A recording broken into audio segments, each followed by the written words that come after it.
하오늘 뉴스에 다시 찾아주신 여러분께 감사드립니다. 하오늘 뉴스입니다. 시청자 여러분께서는 이것은 텔레비전이라는 거대 미디어가 스스로의 기반을 무너뜨려 역사에 남게 된 방송사고의 순간에 대한 기록입니다. 안녕하세요. 오늘은 12월 24일 크리스마스 이브 아침에 TV 아사히에서 벌어진 믿기 어려운 사건에 대해 분노를 담아 이야기하겠습니다. 이것은 단순한 프로그램 트러블이 아닙니다. 일본 미디어가 안고 있는 부패와 기만이 생방송 도중 전부 드러난 결정적 순간입니다. 더 충격적인 것은 이것만이 아닙니다. 불과 한 달 만에 주장을 180도 바꿔버리는 믿기 힘든 보도 태도, 국민의 삶을 무너뜨릴 수도 있는 판 위에서 무책임한 경제론이 아무렇지 않게 쏟아져 나오는 현실. 여러분은 이것을 그냥 넘길 수 있습니까? 그들은 자신들의 정치적 목적을 위해 현장의 목소리를 악용하고 왜곡된 메시지를 공공전파로 계속 발신하고 있습니다. 그 이면의 모순과 어둠을 지금 여기서 철저히 파헤치겠습니다. 그리고 다카이치 사나에가 내세우는 현실적이고 국익을 최우선으로 하는 시각과 철저히 비교하겠습니다. 이것을 알게 되면 여러분도 진실을 가려내는 힘이 깨어날 것입니다. 자, 12월 24일에 방송된 모닝쇼에서 벌어진 일은 보도 프로그램의 코멘테이터라는 입장을 착각한 그야말로 폭주 그 자체였습니다. 무대는 연말 장보기 시즌으로 북적이는 스키지 장외 시장입니다. 400곳이 넘는 가게가 이어진 이곳에서는 인바운드로 인한 급격한 혼잡과 물가 상승 같은 현장의 생활 문제가 다뤄지고 있었습니다. 게다가 관광객 매너 문제에 대해 여주인들이 단체 투어 자제를 호소하는 포스터를 게시하는 등 안전 확보와 전통적인 질서감 유지라는 극도로 섬세하고 절박한 문제가 취재되고 있었던 것입니다. 그 포스터 한쪽에 덧붙여진 문구가 있었습니다. 금리를 올리면 물가는 가라앉는다는 한 문장. 이것은 경제학 강의가 아니라 현장의 절규로도 읽힐 수 있는 한 문장이었습니다. 물가가 너무 올라 매입이 어렵고 생활이 힘드니 어떻게든 해달라는 서민의 외침입니다. 그런데 스튜디오로 화면이 돌아오자마자 다마가와 도루는 이런 절박한 배경을 모조리 무시하고 자신의 정치 비판 도구로 이용하기 시작했습니다. 엔화 약세가 원인이라 외국인이 너무 늘었다. 방만한 재정을 그만두고 일본은행이 금리를 올리면 모든 것이 해결된다는 식으로 현장 분위기 따위는 아랑곳하지 않고 자신의 정치 성향에 기반한 주장을 일방적으로 쏟아냈습니다.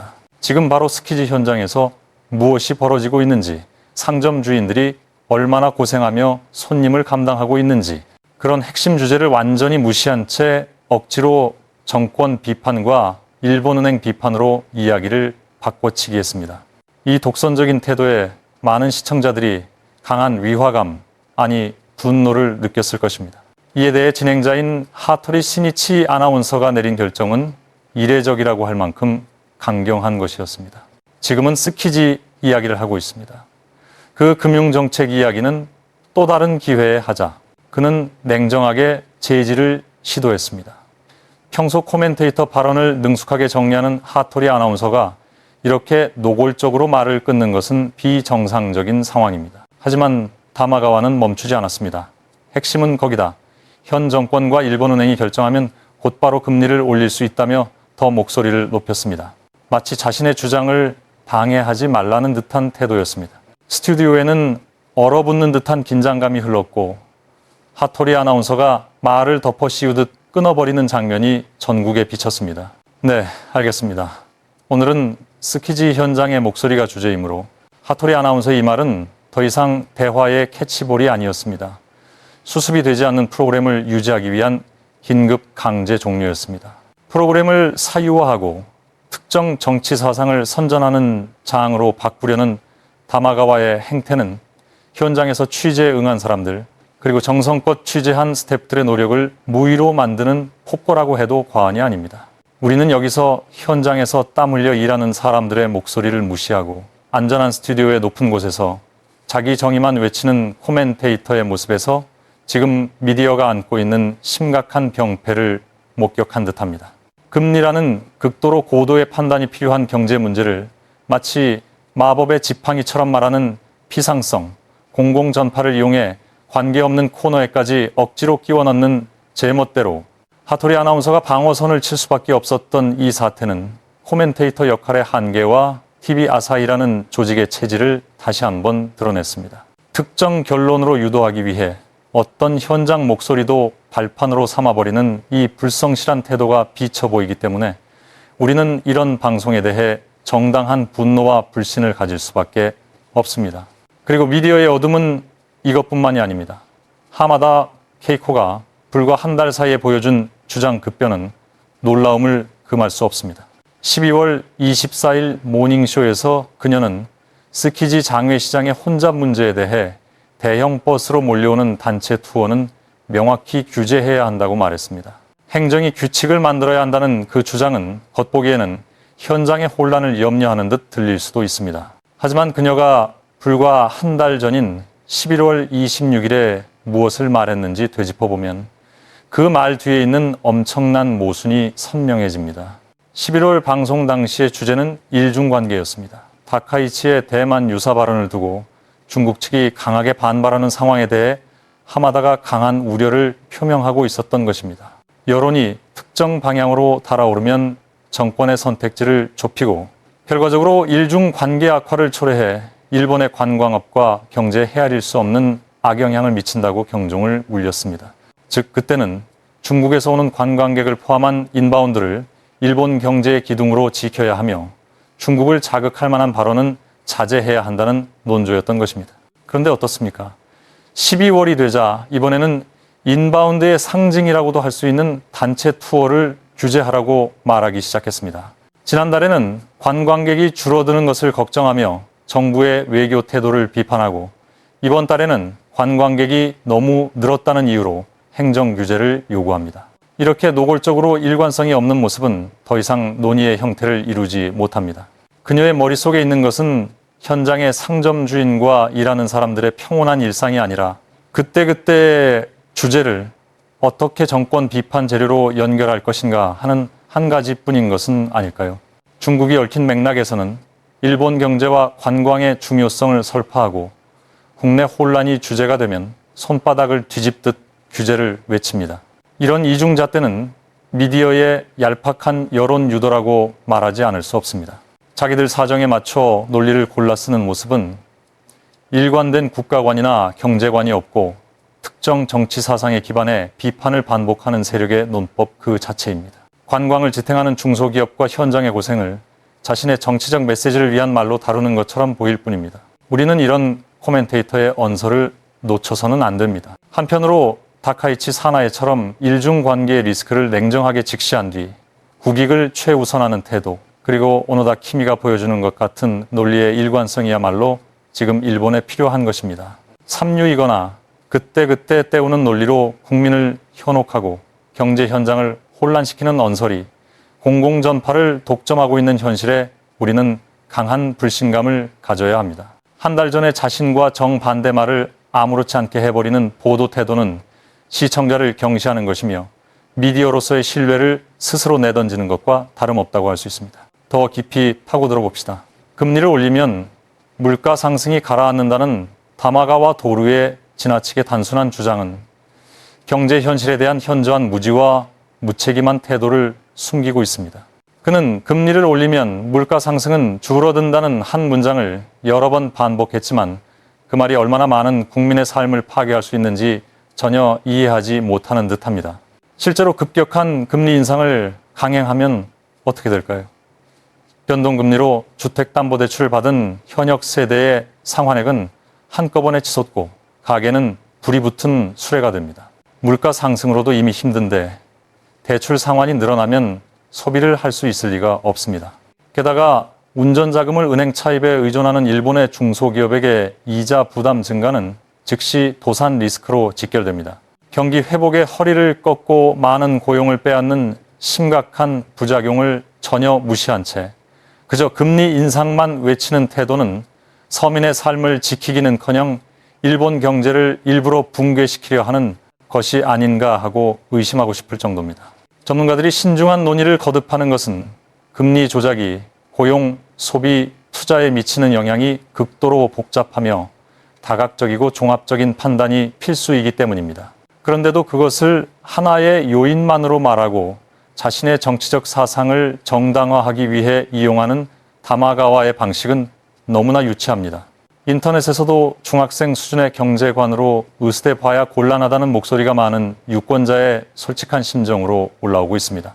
자신의 반정권 퍼포먼스를 우선하며 복잡한 경제 메커니즘을 의도적으로 단순화해 전달하는 모습은 보도 프로그램의 코멘테이터라기보다 단순한 정치 선동가라고 부르기에 어울립니다. 이런 무책임한 언론 담론과는 대조적으로 다카이치가 추진하는 물가, 성장, 고용의 균형을 중시한 현실적 정책 운영에는 일본의 미래와 국민 생활을 총체적으로 내다보는 무게가 있습니다.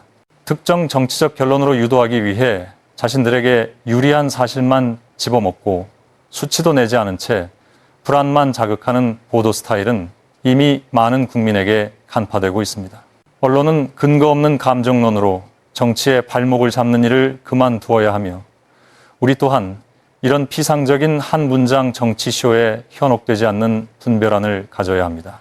일본의 국익을 해치고 가정의 지갑을 위험에 빠뜨릴 수 있는 언설에 대해 우리는 단호한 태도로 비판의 목소리를 계속 내야 합니다. 기존 미디어가 얼마나 현장의 목소리를 경시하고 자신들에게 유리한 인상 조작에만 매달리는지를 생각하면 우리가 지금 주목해야 할 것은 실무를 맡는 정치가의 현실적 시각입니다. 다카이치가 내세우는 정책 운영은 물가, 성장, 고용이라는 세 요소를 종합적으로 포착하는 극히 현실적인 노선에 기반하고 있습니다. 텔레비전 코멘테이터가 특정주의 주장에 집착해 금리만 올리면 전부 해결된다는 무책임한 한 문장을 반복하는 반면 다카이치는 경제의 복잡한 연쇄 반응을 냉정하게 분석합니다. 급격한 변동이 국민 생활에 어떤 고통을 가져오는지 그리고 국익을 지키기 위해 어떤 타이밍에 방향타를 꺾어야 하는지 이런 치밀한 계산에 기반한 정치가 감정적 비판에만 몰두하는 미디어 보도에 대한 강력한 카운터가 됩니다. 또한 오노다 키미 의원이나 아리무라 하루코 의원 같은 보수 정치인이 많은 국민에게 신뢰를 받는 것은 그들이 현장의 목소리를 결코 자신의 정치 퍼포먼스 도구로 삼지 않기 때문입니다. 스키지 시장에서 일하는 사람들이 안고 있는 절박한 불안과 인바운드 급증이 초래한 지역 경제의 왜곡을 특정 세력을 때리기 위한 소재로 소비하지 않습니다. 그들의 태도는 현장의 목소리를 존중하고 데이터와 사실에 근거해 국익을 최우선으로 생각하는 정치가로서의 당연함이며 동시에 지금 미디어가 완전히 잊어버린 성실함으로 가득합니다. 우리는 텔레비전이 만들어내는 거짓 긴장감이나 특정 방향으로 여론을 유도하려는 연출에 속아서는 안 됩니다. 한때는 정보원이 텔레비전과 신문에 한정되어 미디어의 논조가 그대로 사회의 공기가 되기도 했지만 지금은 인터넷을 통해 다양한 1차 정보와 데이터를 누구나 접할 수 있는 시대입니다. 자신의 정치적 속셈을 위해 현장을 혼란시키는 코멘테이터의 발언이 얼마나 피상적이고 모순투성이인지 그 진실은 더 이상 감출 수 없습니다. 지금 일본의 경제와 안보를 바로 세우기 위해 필요한 것은 공기를 읽는 일이 아니라 현실을 직시하는 힘입니다. 미디어의 유통기한, 지난 로직에 휘둘리지 않고 어떤 정치가가 뱀에 또 일본의 미래를 지키려 하는지 유권자인 우리가 데이터와 현장의 목소리 모두를 보는 습관을 갖고 스스로 생각해 판단을 내리는 것이 결국 이런 조잡한 보도와 인상 조작을 약화시키는 힘이 됩니다. 다음 선거에서 진정으로 나라를 지킬 리더를 고르기 위해 우리 스스로의 분별안을 갈고 닦는 일이 그 어느 때보다 중요해지고 있습니다. 이번 일을 통해 우리가 목격한 것은 단순한 텔레비전 프로그램 진행 트러블이 아닙니다. 그것은 공공전파를 맡는 쪽이 자신들의 왜곡된 사상을 우선시하는 나머지 현실에 사는 사람들의 체온과 절박한 목소리를 내팽개쳐가는 과정 그 자체였습니다. 스튜디오라는 닫힌 공간과 스키지라는 살아있는 현장의 온도, 이 간극은 우리가 상상하는 이상으로 깊고 위험해지고 있습니다. 다마가와 도루가 외친 금리 인상이나 정권 비판 그 자체에 의견을 갖는 것은 자유입니다. 하지만 문제는 그 말이 연말 번만기에 필사적으로 가게를 지키며 혼잡에 머리를 싸매는 시장 관계자들의 말을 덮어쓰듯 던져졌다는 점입니다. 현장의 사람들에게 금리 인상은 이론상의 경제정책이 아니라 내일의 상황과 생활에 직결되는 사활 문제입니다. 그런 무게를 무시하고 자신의 주장을 돋보이게 하기 위한 소재로 현장을 다루는 태도야말로 많은 시청자가 느낀 격렬한 위화감의 정체였던 것은 아닐까요? 또한 하마다 케이코의 주장처럼 불과 한 달 만에 돌변하는 모습도 무시할 수 없습니다. 특정 세력이나 타국에 대한 배려가 있을 때는 경제의 중요성을 설파하고 눈앞에 현장이 비명을 지르고 있을 때는 손쉽게 규제를 입에 올립니다. 이런 일관성의 결여는 행동의 본질이 사실 전달에서 결론 유도로 변질되었음을 시사합니다. 우리는 미디어가 제시하는 이야기가 어제와 오늘 사이에 어떻게 다시 쓰이고 있는지를 냉정하게 가려낼 필요가 있습니다. 이런 상황에서 우리가 하나의 희망으로 발견할 수 있는 것은 정보를 받는 우리 자신의 변화입니다. 예전처럼 텔레비전이 보도하는 것이 절대적 진실이던 시대는 끝났습니다. 인터넷을 통해 1차 정보에 닿고 여러 시각으로 사건을 재구성할 수 있게 된 우리는 더 이상 미디어가 던지는 손쉬운 한 문장에 춤추지 않습니다. 다카이치처럼 현실적으로 국익을 중시하는 태도와 오노다 키미, 아리무라 하루코처럼 현장의 목소리에 성실히 귀를 기울이는 정치인을 정당하게 평가할 만큼의 눈이 우리에게 갖춰져 가고 있습니다. 보도의 역할은 본래 사회의 복잡함을 그대로 전하고 우리가 생각할 재료를 제공하는 것일 터입니다. 그러나 현실은 그들이 원하는 방향으로 양떼처럼 시청자를 몰아붙이는 일에만 몰두하고 있습니다. 그러니 우리는 계속 목소리를 내야 합니다. 이상한 것은 이상하다고. 내 생각에는 이것은 사실 텔레비전국이라는 오래된 권위 구조가 네트 사회의 리얼리티를 따라가지 못해 벌어지는 패닉 반응이라고 봅니다. 그들은 자신들의 영향력이 떨어지고 있다는 초조함 때문에 더 과격하고 더 선동적인 말로 주목을 끌려 합니다. 하지만 그 결과가 오히려 시청자의 반발을 부르고 있다는 사실을 깨닫지 못하고 있습니다. 그야말로 벌거벗은 임금님 상태입니다. 이 일에 대해 여러분은 어떻게 생각하십니까? 텔레비전 보도는 정말 국민을 위해 존재한다고 생각하십니까? 아니면 일부 특권층의 프로파간다 기관으로 전락했다고 느끼십니까? 여기서 이 모닝쇼 폭주 사건에 대해 일본 국내와 해외에서 보내온 반응 일부를 소개하겠습니다. 분노의 목소리, 어이없다는 목소리가 쇄도하고 있습니다. 어떻게 보셨습니까? 이것이 지금 일본의 리얼한 목소리입니다.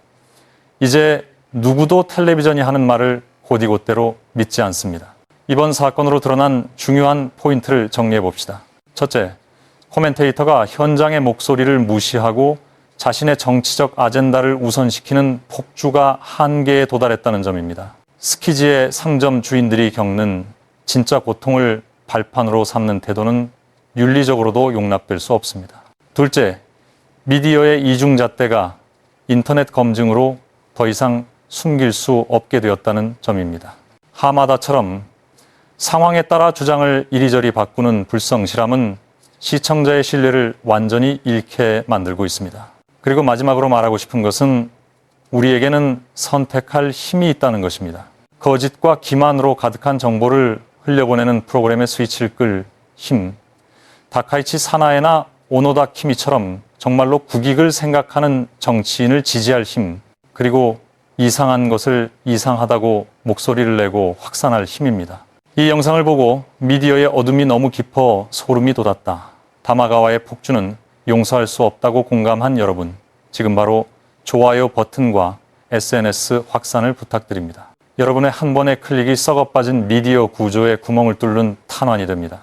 함께 싸웁시다. 하오늘 뉴스의 오늘 방송은 여기서 잠시 마치겠습니다. 하오늘 뉴스는 여러분의 소중한 댓글을 언제나 기다리고 있습니다. 시청해 주셔서 감사합니다. 안녕히 계세요. 다음 방송에서 다시 뵙겠습니다.